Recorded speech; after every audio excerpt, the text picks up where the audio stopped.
Now, Jamaica's former Pan American handgun champion, Speedy Murdock, is celebrating after capturing his sixth Florida State title with another dominant performance on Sunday. Competing in the open division at the 2026 USPSA Florida State Championship, Murdock outclassed a field of 42 competitors, posting a flawless 100% score across all 11 stages.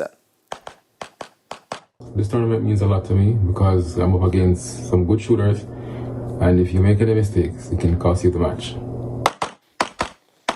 The highly fancied Always Right, who finished third in Saturday's opening event,